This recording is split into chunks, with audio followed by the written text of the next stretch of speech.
Hola a todos, paz y bien. En el vídeo anterior hablamos del desafío que enfrentamos los cristianos al declararnos creyentes en un mundo cada vez más ateo. Y ha tenido bastantes vistas y comentarios, sobre todo en torno a la idea central basada en el Evangelio de San Mateo, capítulo 10, versículos 32 al 33, donde Jesús dice: «A cualquiera, pues, que me confiese delante de los hombres, yo también lo confesaré delante de mi Padre que está en los cielos. Pero a cualquiera que me niegue delante de los hombres, yo también lo negaré delante de mi Padre que está en los cielos». Esta frase de Jesús ha resultado muy controvertida, y no es bien recibida por muchos, acusándolo de vengativo, castigador e incluso dictador, sosteniendo que si Dios te ama, te debe aceptar, aunque tú no lo aceptes a Él. En este vídeo vamos a explicar por qué Dios no es un dictador, a pesar de haber creado un universo sujeto a unas leyes naturales, físicas y espirituales inexorables y de obligado cumplimiento. Y por qué no puede aceptar a los que le niegan en uso de su libertad, y sí a los que lo aceptan como Dios y creen en Él.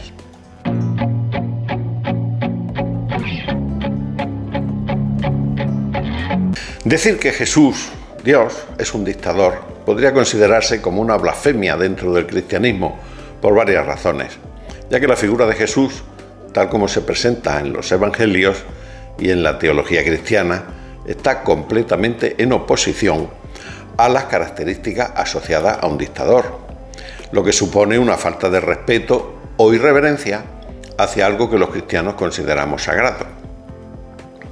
Jesús no vino al mundo para imponer su autoridad mediante la fuerza o el control. Según el Nuevo Testamento, su misión fue de amor, servicio y sacrificio. Jesús se describe a sí mismo como el buen pastor, que da su vida por sus ovejas. Juan, capítulo 10, versículo 11. Y como el siervo de todos. Mateo, capítulo 20, versículo 28. A diferencia de un dictador, Jesús no busca someter a las personas, sino liberarlas del pecado, del error, y guiarlas hacia una relación amorosa con el Padre de todos que está en los cielos. Jesús invita a las personas a seguirle, pero siempre respetando su libertad, algo que no hace un dictador. En el Evangelio no obliga ni coacciona a nadie para que lo siga, ofrece su mensaje, pero deja que cada persona decida si quiere aceptarlo o no. Un dictador, por el contrario, impone su voluntad por la fuerza. Jesús dijo: «Si alguno quiere venir en pos de mí, niéguese a sí mismo, tome su cruz y sígame». Mateo, capítulo 16, versículo 24. Una invitación voluntaria, no una imposición. En lugar de dominar o ejercer poder sobre los demás, Jesús enseñó a sus seguidores a ser humildes servidores. Lavó los pies de sus discípulos, Juan 13, 1, 17, como un acto de servicio y humildad, un acto simbólico, humilde, algo completamente opuesto al comportamiento de un dictador, quien busca ser servido y obedecido incondicionalmente. Una de las enseñanzas fundamentales de Jesús es el amor a Dios y al prójimo, Mateo 22, 37, 40. Esta enseñanza está en conflicto directo con la idea de una dictadura que se basa en la opresión y el control autoritario. Llamar a Jesús dictador tergiversa su misión y mensaje y puede ser interpretado como una falta de respeto o blasfemia, al ir en contra de la esencia de lo que Él representa. Aunque Jesús es llamado Rey de Reyes y Señor de Señores, Apocalipsis 19, 16, su reino no es de este mundo y no es de opresión, sino de justicia, paz y amor. Su liderazgo es espiritual y transformador, no autoritario.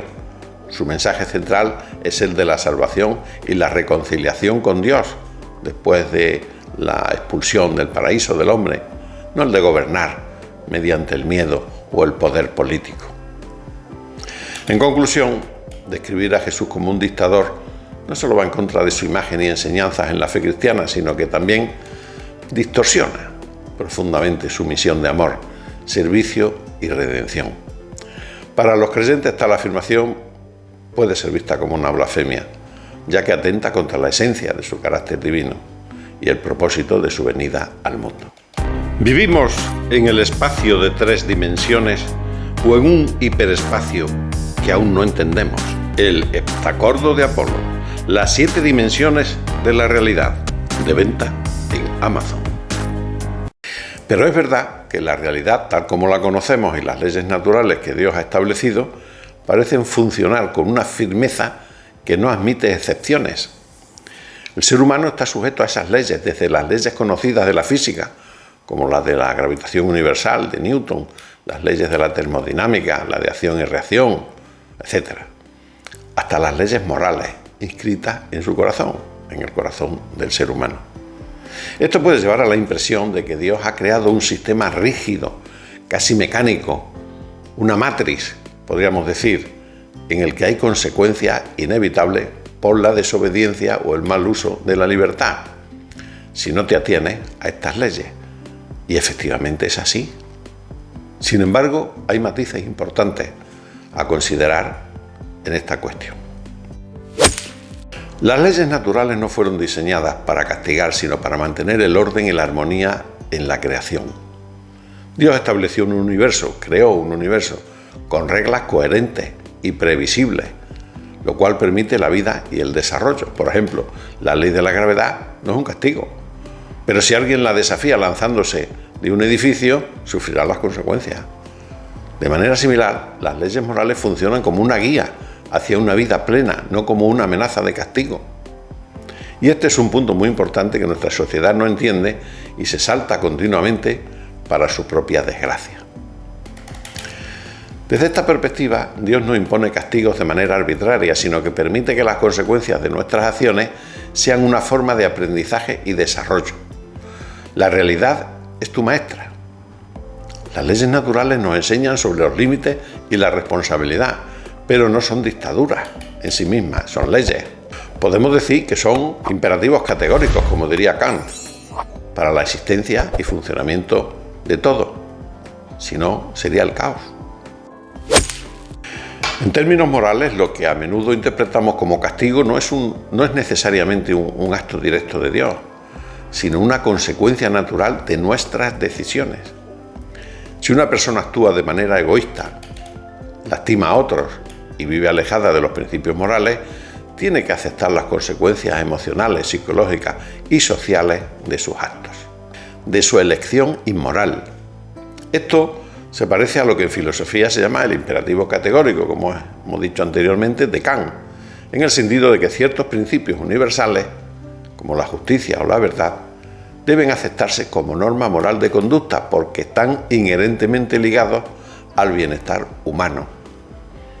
En este sentido, no es tanto que Dios esté castigando activamente a las personas por no cumplir con las reglas, sino que el alejamiento de esos principios genera, de manera natural, en base a esas leyes, sufrimiento y desorden en la vida de las personas y las sociedades, como podemos ver en nuestro mundo, y aún más lo veremos en los próximos años. Un dictador impone castigos inmediatos y no suele otorgar segundas oportunidades. En cambio, Dios, en la tradición cristiana, es visto como misericordioso y siempre dispuesto a perdonar y acoger a quienes buscan reconciliación. La parábola del hijo pródigo, Lucas, capítulo 15, versículos 11 a 32, es un ejemplo maravilloso y claro de esto. Aunque el hijo se aparta y sufre las consecuencias de sus malas decisiones, el Padre, quien representa a Dios, siempre lo está esperando y lo recibe con amor y sin reproches cuando regresa. Esto muestra que, aunque las leyes naturales y morales son firmes, Dios siempre ofrece un camino de regreso. La idea de redención y perdón es central en la fe cristiana, lo que contrasta fuertemente con la imagen de un dictador que simplemente castiga sin ofrecer reconciliación.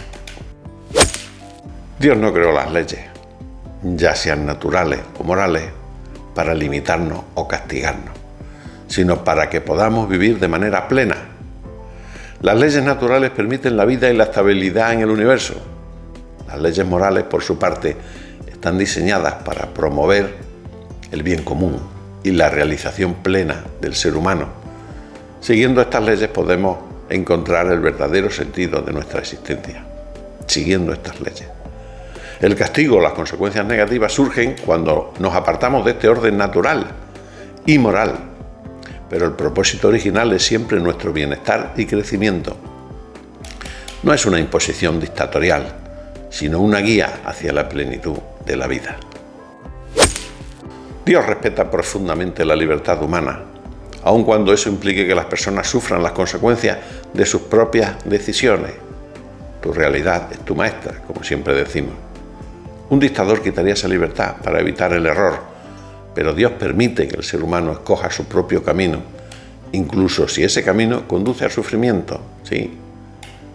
Sin embargo, a diferencia de un dictador que solo buscaría imponer su voluntad, Dios busca redimir y transformar ese sufrimiento en una oportunidad de crecimiento y acercamiento a Él.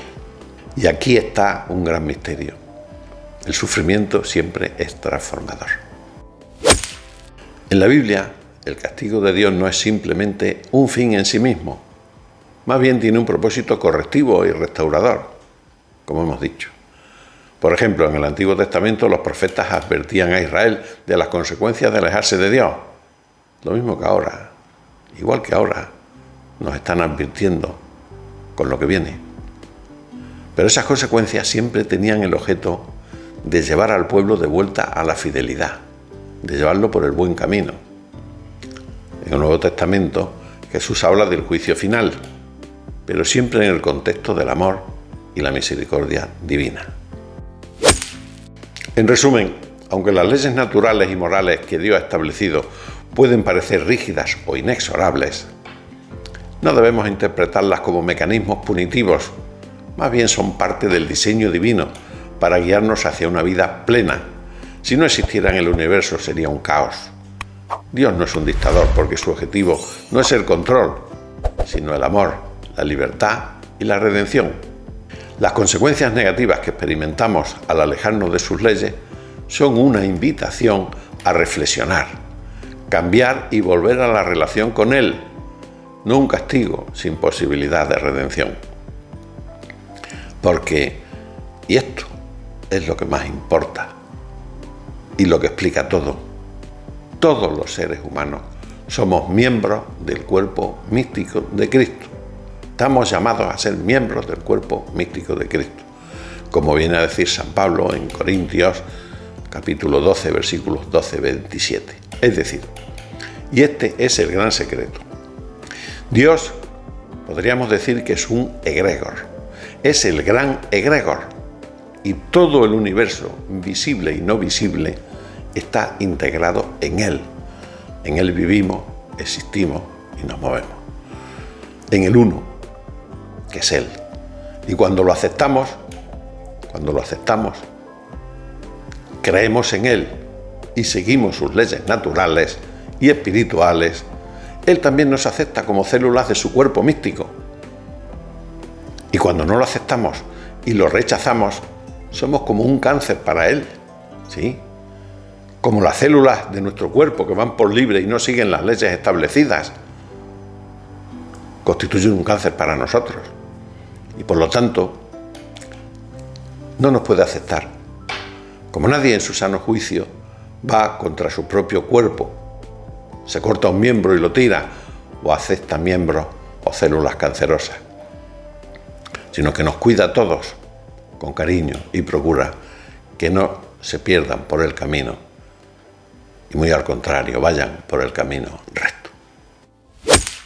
Y hasta aquí hemos llegado con este programa verdaderamente interesante. Espero que os haya gustado tanto como a mí hacerlo. Dejad vuestro comentario porque es un tema, como digo, muy interesante. No olvidéis suscribiros y dejar algún like, algún me gusta, que siempre nos ayuda. Hasta el próximo programa, si nos dejan. A todos paz y bien.